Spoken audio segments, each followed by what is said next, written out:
Ladies and gentlemen, I am Montoya. CIG responded to the Crytek lawsuit on Friday the 5th. Today is Monday. I gave it 2 days to marinate because I wanted to get all kinds of responses in, but oh God, so painful to watch. It's like an MMA fighter going into the ring against a 5-year-old.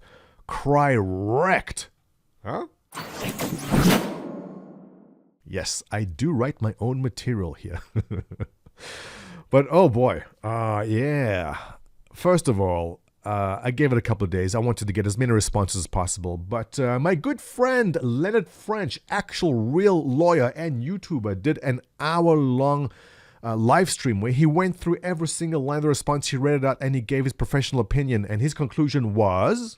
I'm betting the judge will rule in favor of Cloud Imperium. Cloud Imperium. Cloud Imperium. Rule in favor of Cloud Imperium. And there you have it. I tend to agree, as did everyone else. Maybe 1 or 2 people disagreed with him.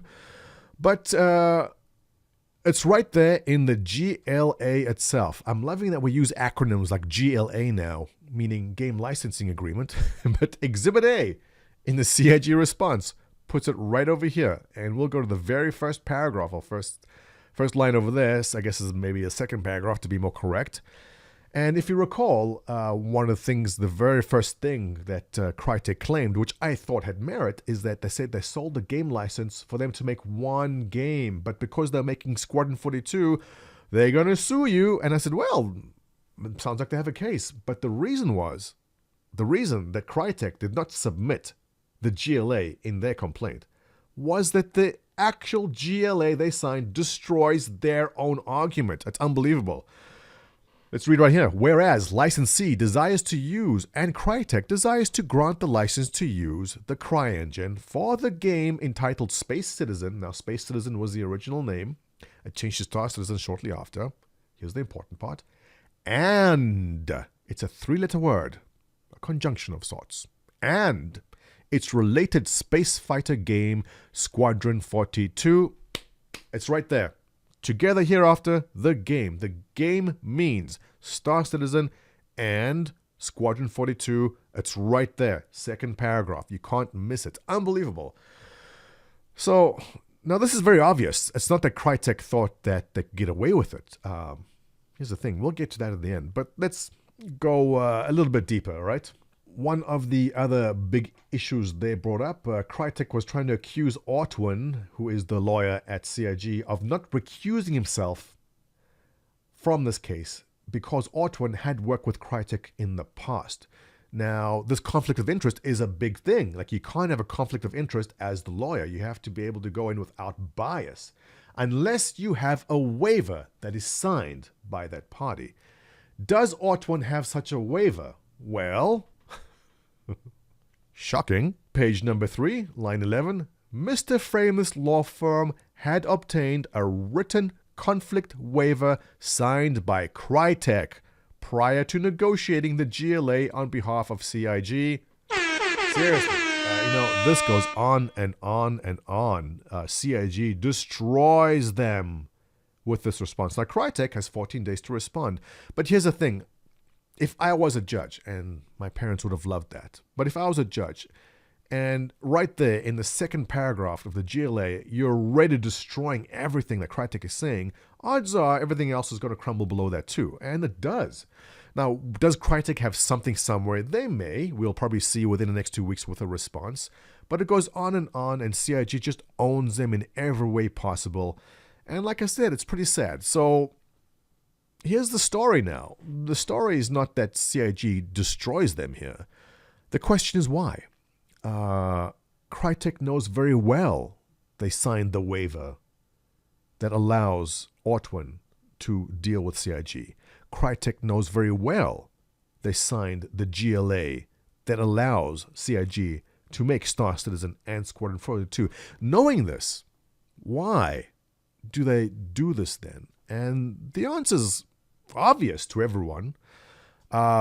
Can they hope to get money out of this? I don't think they can. They can try get lawyer fees maybe, but look, they don't have a case. So what drove them to do this? And I believe the legal term is butthurt. Look in the dictionary. I think it's a legal term. Is it? Butthurt. It's sad. It's sad it came to this. Crytek got paid $1.8 million for the rights, for CIG to have the rights to make this game. At the time when CIG went in to do this, I have no doubt that even CIG was not sure that Star Citizen would become such an amazing success. And so when they did this agreement, they go, yeah, you can use this, and there's a no damage clause in the agreement. A no damage clause. There can't be any damages. It's in the clause. It's there. It's unbelievable. I don't think Crytek thought that Star Citizen would ever be a thing. I don't think CIG also didn't think, but obviously they went in asking for $500,000 in the Kickstarter, ended up with $6 million. At that point, where they raised $6 million, or probably onwards to $10, $15, and $20 million raised by CIG, Crytek must have gone, oh, what's going on here? We need to have a piece of that. And unfortunately, Crytek got into some of their own financial problems. They were losing employees. They couldn't pay salaries. CIG came in and then took a lot of valuable people from Crytek and offered them a job. Like, hey, guys, you want to work here? We're rocking it. And those employees said, yeah. And now they're working at CIG in Frankfurt and other places. Crytek obviously did not like this.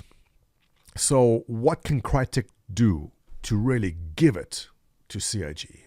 Now, because Ortwin really nailed the contract and covers them everywhere, what can they do? The best they can hope to do is try smear the good name of CIG in some way. They tried to, and it backfired spectacularly.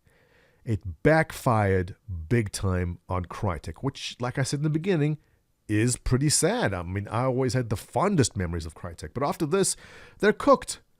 Who, in their right mind, now, if you're developing a game, want to go use Crytek after what happened here? They shot themselves in the foot. Like, I really hope Crytek as a company can pull stuff together and really do something. They deserve it because of what they did with Crysis. But after this, who's going to do business with them? Would you risk trying to make a game with Crytek if this is what they're going to do? They're going to come after you if you're a success. They'll try to nail you.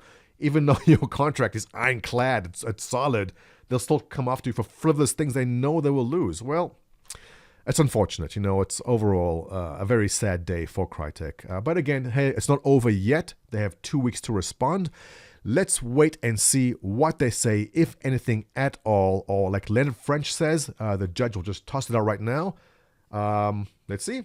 Give me a thumbs up, give me a comment below, and stand by for a possible response from Crytek. I'll see you in the next one.